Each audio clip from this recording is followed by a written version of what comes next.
mengajak dia untuk berdating lah pula. Sebab pas lagi datang jalan-jalan ke City Star, tiba-tiba datang murid Hizbah. Dia tangkap, ni kenapa pacaran dating-dating kayak gini? Ya Ustaz, saya cinta sama dia. Billah. Ini salah apa? Salah alasan. Tak? Jadi usahakan cinta kepada Allah SWT disebabkan dia. Jadi kalaupun dia miskin, kita cinta. Walau dia kaya, kita cinta. Dan bukan disebabkan hartanya, bukan disebabkan jabatannya, bukan disebabkan apa saja. Wa ayyaqa ayyaquda fil kufri kama yaqhu ayyaqdhufa fin nar. Dan dia benci untuk kembali kepada kekafiran sebagaimana dia benci dicampakkan ke dalam neraka. Jadi dia sangat benci untuk jadi murtad. Dia tak ingin murtad. Dia tak ingin jadi kafir. Dia ingin senantiasa dalam keadaan la ilaha illallah. Sebagaimana kata Rasulullah SAW, man kana akhiru kalami la ilaha illallah dakhal jannah. Itu yang dia inginkan. Sehingga dia jaga betul-betul keimanan dia, senantiasa dia solat, senantiasa dia berzikir kepada Allah Subhanahu wa taala. Jadi dia jauh sangat dengan kalimat murtad. Ini murtad ini bahaya sekali. Dan apabila seseorang murtad, maka terjadilah hukum kepadanya yang pertama kali disuruh dia untuk bertobat kembali kepada Islam. Kalau tidak mau dia kembali kepada Islam, maka hukumnya dia itu dibunuh. Kalau setelah dia dibunuh, maka dia tidak boleh dikuburkan di perkuburan Islam. Maka dia dikuburkan ke mana saja tempatnya.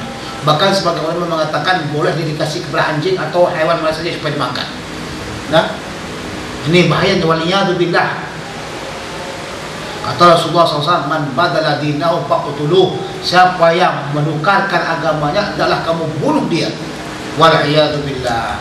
Bagaimana caranya memperkuatkan iman kita sehingga kita tidak mudah untuk mengeluarkan agama kita pada masa sekarang ini, pada masa yang canggih, orang mudah dari mengeluarkan agama. Coba tengok, bayangkan sekarang di Malaysia, saya dengar-dengar, Masya Allah, tabarakallah, banyak artis, banyak orang-orang yang tukar agama kepada Masehi. Banyak. Apa penyebabnya? Kalau di Indonesia orang tukarkan agama pada KTP, kartu tanda penduduk, disebabkan kemiskinan, saya rasa di Malaysia penyebabnya apa? Takkan mungkin dikatakan penyebabnya miskin. Jumlah di sana cuma 27 juta jiwa. Di Indonesia sekarang jumlahnya hampir 300 juta, berarti tingkat 4 di dunia. Nomor 4 di dunia, paling banyak dan paling padat di dunia. Kalau ada yang masuk Kristen daripada umat Islam, itu sebab apa? Disebabkan oleh kemiskinannya. Padri datang ke rumah bawa Indomie, cuma bawa Indomie saja, dah datang masuk Kristen. Besok bawa daging rusa, mau masuk langsung Kristen, pergi ke gereja. Tadi bawa Indomie dah berubah. Di Malaysia takkan mungkin bawa Indomie langsung masuk Kristen. Nah, Allah kuat. Memang yakin di Indonesia bawa Indomie saja, kotak Indomie kasih dia masuk Kristen langsung. Kena miskin. Kadal paku ayakuna kufra. Hampirlah, nyarislah kemiskinan tersebut membawakan kepada kekafiran. Jadi pertanyaan kita, kenapa sekarang banyak masyarakat Malaysia Melayu masuk Kristen? Apakah salah pendakwahnya? Kerana mereka terlalu banyak bicara tentang yang lain, tidak sebut dengan dakwah, atau salah masyarakatnya, atau salah sistem dakwahnya, atau salah apa sajalah. Itu perlu kita koreksi. Sebab dengan adanya koreksi muhasabah, kita akan mampu tahu kelemahan kita dan memperbaikinya. Ini gawat ini nanti. Sudah ada sekarang Injil, namanya Injil dengan berbahasa Melayu. Udah. Kalau Indonesia dari zaman dahulu sudah ada bahasa Injil berbahasa Indonesia. Sekarang sudah ada bahasa Melayu. Jadi mempermudahkan pula orang-orang Melayu ikut. Setahu saya di sana, selama saya datang ke Malaysia, tidak ada seperti kemiskinan yang ada di Indonesia. Semuanya alhamdulillah ta'ala bahagia dan berjaya. Paling miskin di Malaysia itu punya kancil tu. Paling miskin di Malaysia punya apa kan? Kancil. Di Indonesia paling miskinnya orang di sana makan apa? Makan tikus. Di sana kancil, di sini tikus. Udah. Tapi kenapa mereka boleh tukar agama? Nih, kewajiban kita. Jangan kejar Ahmad Azhar, kejar Jacob. Enggak ada lagi Jacob yang lain. Dakwah katanya, kalau tidak 1.500 enggak akan datang, 2.000 enggak datang. Ustaz, coba belum berikan khutbah Jumat Ustaz ya? Iya, insyaAllah ta'ala. Kalau itu misal saya ni, level saya cuma insyaAllah satu kali tu berapa jam? 1 jam tu 500 saja Ustaz. Dan saya 500 saja, kan jauh sikit. 500 tu wajar saja Ustaz. Sudah ada tarifnya udah. Kalau macam gitu dakwah kita, macam mana kita mau mengislamkan orang? Macam mana kita mau berdakwah mempertahankan Islam orang? Ini perlu kita pikirkan. Di Indonesia, walau bagaimana ya, bagaimana kekuatan dan keuangan daripada orang Kristen untuk mengkristenkan orang di sana, tapi kita tak tinggal diam. Ada yayasan, organisasi yang berdakwah untuk mempertahankan akidah orang-orang yang lemah, orang-orang yang miskin. Jadi kalau sekiranya orang Kristen datang ke rumah seseorang, nampaknya situ rumah ada bacaan kalimat Allah, Allah, Allah begitu, la ilaha illallah, mereka tidak akan mau datang ke situ. Kenapa? Mereka tahu dan yakin orang tersebut memiliki kekuatan iman. Cuma letakkan saja kalimat Allah, la ilaha illallah, Muhammad Rasulullah. Dia kata apa? Enggak perlu datang ke situ. Kenapa? Menghabiskan duit kita. Kita kasih Indomie hari ini, enggak juga masuk Kristen. Kasih lagi daging, enggak masuk Kristen. Apalagi makan sedang. Kasih macam-macam, duit apa semuanya kamu masuk Kristen. Rugi kita. Cari rumah orang miskin yang tidak ada kalimat Allah di rumahnya. Coba bayangkan. Ini tengok rumah, Masya Allah, bintang semuanya. Tengok di sini, bintang apa? Leonardo DiCaprio. Tengok di situ siapa lagi? Bintang Andy Lau. Sana Jackie Chan. Sini lagi siapa itu bintangnya? Bintang perempuan yang terkenal siapa? Siti Markota Topes. Apa itu? Mana pura-pura nggak tahu berantem. Apa? Coba kasih tahu namanya itu apa? Itu Siti Markota apa? Saya tak tahu saya. Siti Markota, Siti Nurkhaliza, macam-macam. Jadi orang Kristen mampu untuk mengkristenkan. Ini tengok ini dia suka dengan bintang-bintang film. Tak apa. Suka dengan bintang-bintang menyanyi. Tak apa. Kita bawa musik-musik ke sana, kasih sama dia. Dikasih sama dia musik-musik sehingga dia masuk Kristen. Waliyadzubillah. Jadi baik saya berkalangkan tanah mati dengan cepat daripada saya masuk Kristen. Waliyadzubillah. Jangan cepat kita murtad. Selalu kita doa ya muqallibal qulub tsabbit qulubana ala dinika. Ya muqallibal qulub tsabbit dinana ala qalbika. Jadi jangan kita buat macam-macam. Ada dengar saya dulu orang pelajar Azhar atau pelajar agama kita katakan, dia suka sekali ingin berjumpa dengan seorang pendeta padri, ingin berdebat. Ingin apa? Berdebat. Padri tahu kalau berdebat dia akan kalah. Padri buat dalil yang paling kuat, hujah yang paling kuat. Apa hujahnya? Dia datangkan perempuan yang cantik, anak dia cantik. Anaknya pun datang dengan kecantikannya salam. Assalamualaikum bang. Orang Kristen pandai buat salam. Waalaikumsalam katanya. Apa kabar bang? Masya Allah abang ni, Masya Allah, pelajar yang paling bagus, suara saleh apa semuanya. Masya Allah, saya inginkan macam abang ni. Saya inginkan macam abang ni katanya. Ayo bang minum. Dikasih minum. Setelah dikasih minum ternyata minum tersebut kan husnuzan. Sedang dipuji-puji itu, hati-hati pujian orang. Semakin dipuji-puji, oh Masya Allah, Masya Allah. Ternyata perempuan ini ingin mencerat. Dikasih minum, ternyata minum ini minum apa? Air. Air apa namanya itu? Hah? Holy water. Kalau kami kata air suci. Kamu juga itu holy water kan? Air suci. Tapi bukan air suci ini, air syaitan. Air apa namanya? Syaitan. Sebab orang yang minum tersebut akan kena sihir. Diminum laki-laki itu langsung dia masuk Kristen. Hati-hati. Ini orang gunanya untuk menarik orang ke Islam, ternyata dia tertarik ke Kristen. Waliyadzubillah. An Ubadah bin Samit anna Rasulullah sallallahu alaihi wasallam qala bay'uni ala alla tusyriku billahi syai'a. Hendaklah kamu membai'ahku agar kamu tidak bersyirk atau tidak mensyirikkan Allah SWT dengan sesuatu. Bai'ahkan aku agar kamu tidak mensyirikkan aku, kata Allah SWT. Ya, Rasulullah kata kepada mereka, bai'ahkan aku. Coba bai'ahkan aku supaya kamu tidak mensyirikkan Allah. Jangan kamu menyembah yang lain-lainnya. Jangan kamu menyembah Yesus. Bahasa Malaysia Yesus. Kami dahulu kecil-kecil kata sekolah rendah, Yesus ditebak meletus keluar anak 100. Semuanya begitu kata kawan-kawan lah. Jadi jangan menyembah berhala, jangan menyembah pekong. Nah, pekong ni untuk orang-orang Konghucu sama orang orang-orang Cina. Mereka tu pergi ke tempat untuk menyembah tu, buat makanan macam-macam. Jadi kadang-kadang sebagian kawan kita makan makanan sesajian tu. Ini ada pekong besar, 4 pekong tu ditaruh situ, di antaranya apa? Api ya, atau apa namanya tu? Ubuk apa? Bukhur, di dua-dua begitu. Ini bukhur Mesir kot. Letakkan makan ayam panggang, pulut kuning, apa semua di situ. Letakkan di situ, kemudian dia pergi pulanglah.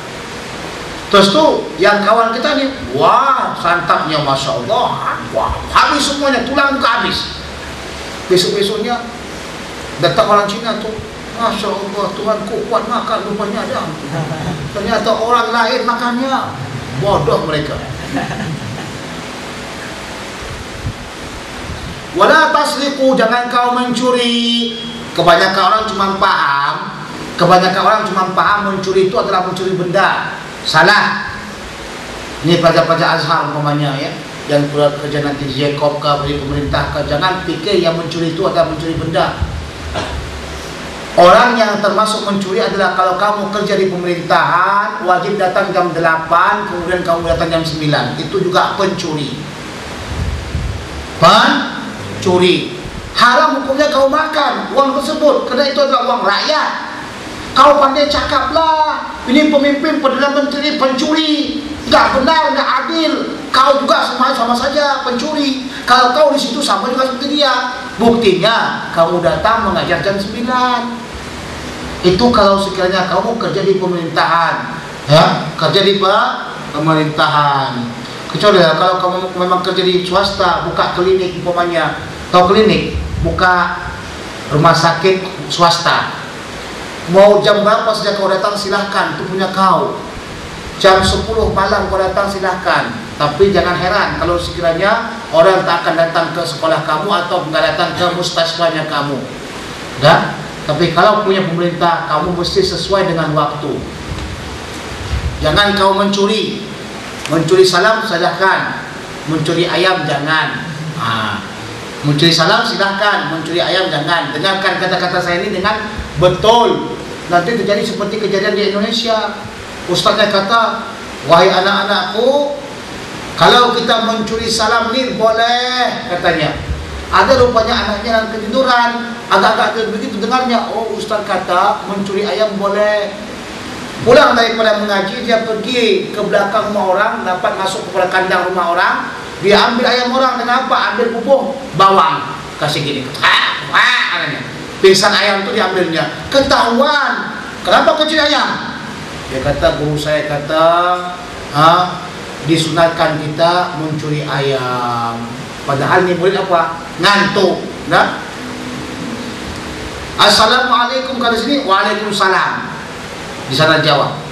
Wala taznu, jangan kau berzina. Jangan sempat kau berzina. Muqaddimah zina juga jangan. Muqaddimah zina itu apa? Pandang-pandangan, pegang-pegangan, remas-remasan. Ini namanya muqaddimah zina. Daripada pandang-pandangan, pegang-pegangan, remas-remasan, itu akan jadi kepada apa? Kepada mukallamah, muda'abah, kemudian mujama'ah, kemudian lemas'ah.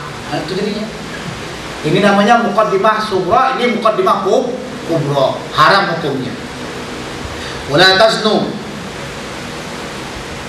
Sebab pada masa itu, ya, penyakit zina ini meluas.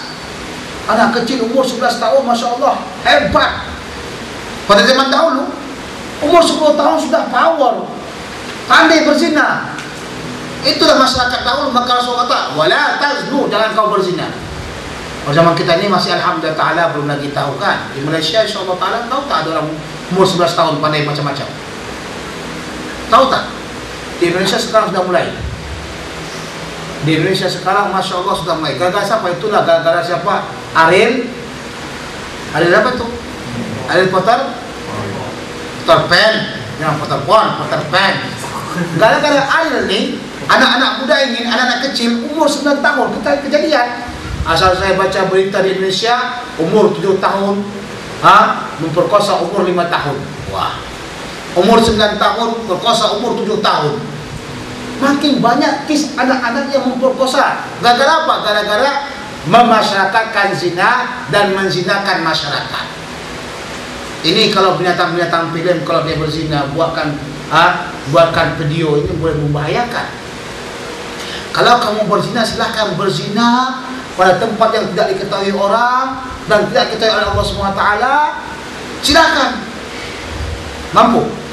Kalau nggak mampu, kamu jangan buat. Coba bayangkan efek samping binatang film ini kalau buat macam-macam. Kalau dia buatkan umpamanya perceraian, maka orang semuanya ingin cerai juga. Ya, di Indonesia itu setiap harinya ada bintang film yang bercerai. Nah, jadi membuat masyarakat juga suka cerai. Terjadilah di sana perceraian itu seperti apa? Perceraian itu seperti ya pakai baju, ingin kawin, nggak ingin dicerai. Ini yang membahayakan sekali dah.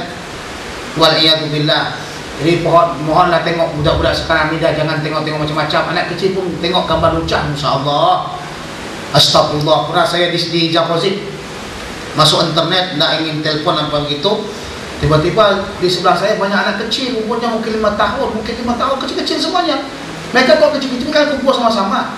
Ya, kecil kumpul sama-sama tengok komputer. Masya Allah, saya kata budak-budak ni kecil-kecil, masya Allah hebat ya, pandai dah main komputer. Saya umur 20 baru pandai saya main komputer. Itu pun pegang mouse-nya itu begini tangan saya, seperti bertasbih lah. Ini anak kecil 5 tahun sudah pandai rupanya main tengok komputer. Masya Allah hebatlah mereka ni belajar.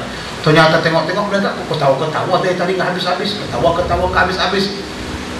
Apa yang mereka tengok ni mungkin main video game kot, apa-apa kata. Tengok bukan main video game. Ternyata tengok lucah. Masya Allah tabarakallah. Lucah. Anak kecil lucah. Nggak boleh saya terbayangkan macam mana. Umur 5 tahun. Tak boleh sawak kau umur 5 tahun. Itu yang kita tengokkan sekarang ni kan, umur 15 tahun belum lagi balik katanya, belum lagi dewasa. Ya kan? Umur 15 tahun belum lagi dewasa. Kenapa? Kalau ada seorang laki-laki umurnya 15 tahun memperkosa 13 tahun, itu belum lagi dewasa, maka tak dihukum. Masya Allah.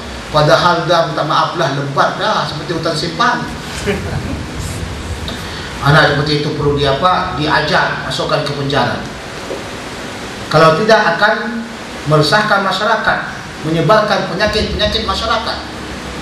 Dalam Islam, kenapa orang yang berzina yang sudah muhsan dan muhsanah dibunuh? Karena penyakit yang dia bawa itu akan menyebarkan penyakit tersebut kepada orang lain. Bukan berhenti kepada benda tersebut, akan menjalar kepada orang lain. Nah, wala taqtulu auladakum, dan jangan kamu membunuh anak-anak kamu. Pada zaman dahulu kebanyakannya membunuh perempuan, anak-anak perempuan. Wala ta'tum buhtani taftarunahu baina aydikum wa arjulikum, dan jangan kamu berdusta yang kamu buat-buat di antara diri kamu, dari antara tangan kamu dan kaki kamu. Jangan kamu suka berdusta. Dusta adalah salah satu dari perbuatan munafik. Jangan kita pernah berdusta ya. Wala ta'su fi ma'ruf, dan jangan kamu bermaksiat pada benda yang baik. Faman wafa minkum fa'ajruhu 'ala Allah, maka siapa saja yang melaksanakannya daripada kamu, maka pahalanya itu atas Allah Subhanahu wa taala. Maksudnya Allah akan berikan pahala kepada kamu. Kalau kamu tidak bersyirik kepada Allah Subhanahu wa taala, tidak mencuri, tidak berzina, tidak membunuh, dan juga tidak mendatangkan dusta, maka Allah akan berikan kepada kamu pahala. Wa man asaba min dzalika syai'an fa'uqiba fid dunya fa huwa kafaratan lah. Maka siapa saja yang mendapatkan demikian, ya, faman asaba min dzalika syai'an, maka siapa saja yang melaksanakan itu, yang melaksanakan zina atau melaksanakan syirik dan sebagainya, maka dia akan disiksa di dunia, dan itu adalah kafarahnya bagi dia. Siapa yang berzina dia itu muhsanah, maka dia akan dihudud dengan cara apa? Dengan cara dibunuh, dengan cara rajam sampai mati. Siapa yang mencuri dia dipotong tangannya. Kemudian siapa saja yang membunuh dia akan dibunuh. Ini semuanya kafaratun lah.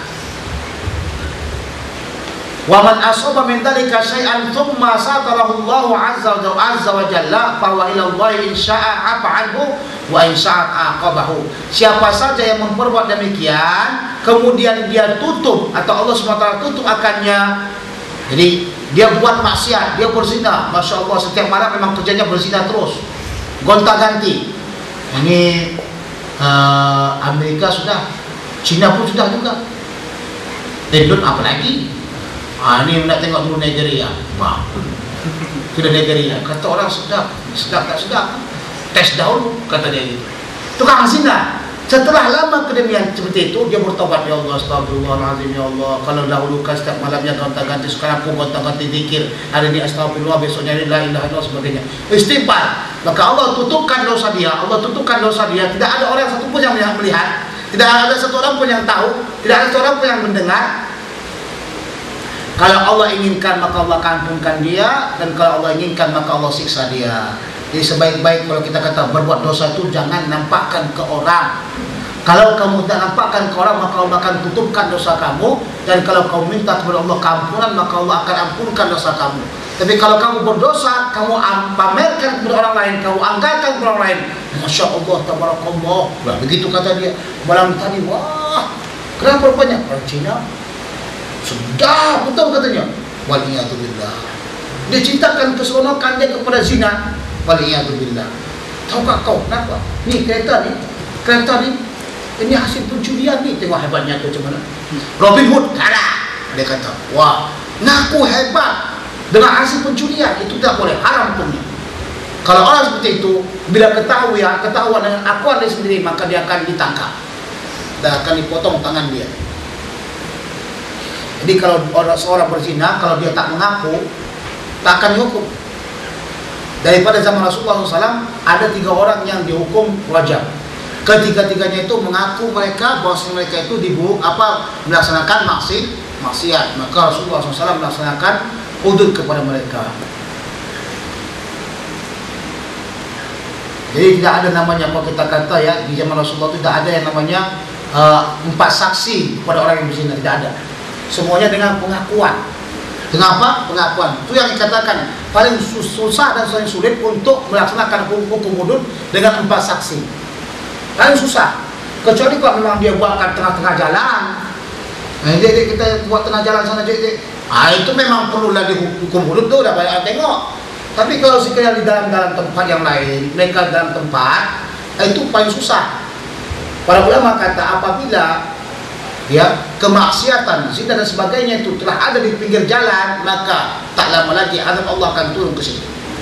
Tapi kalau sekiranya kejahatan maksiat itu dalam kamar dan dalam tempat tak nampak orang, itu azab masih jauh lagi.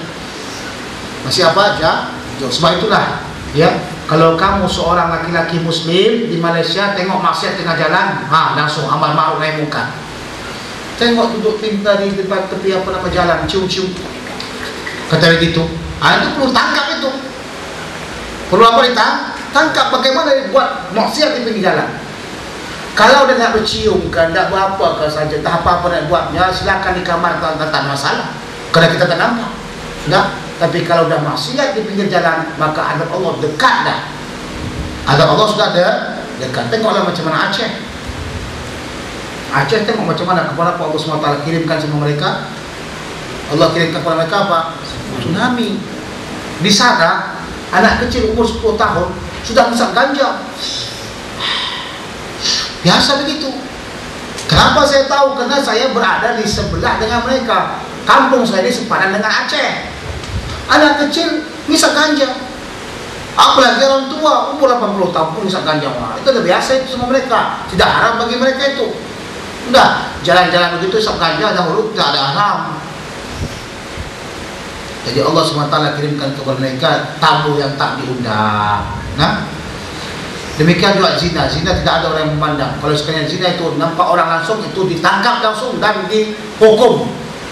Tak ada orang kata saksi 4 orang tengok orang lagi berzina. Lagi 4 orang, 3 orang lagi. 1, 2, 3, 4. Masih tak lah. Tengok ni orang berzina. Tengok ni. Masya Allah. Masya Allah. La Allah. Subhanallah. Masya Allah. Yang kita tengok sendiri pun haram dah. Apa pula tengok orang kan? Ada seperti itu. Fabayanahu ala dzalika, maka kami bai'ahlah atas yang demikian. Oke. Kita sholat dulu atau bagaimana? Nah, kita sholat dulu dah. Karena ingin jadi muhaddis tapi sholatnya dilambat-lambatkan. Jadi kita ingin jadi muhaddis yang dianya itu bukan muhaddis. Ini jadi muhaddis bukan jadi muhaddis. Walaupun kita ini sampai hadis yang ketiga, masya Allah, tabarakallah. Ini salahnya tidak panjang-panjang, tapi panjang gila. Allahu a'lam. Sudah Rasulullah sallallahu alaihi wasallam.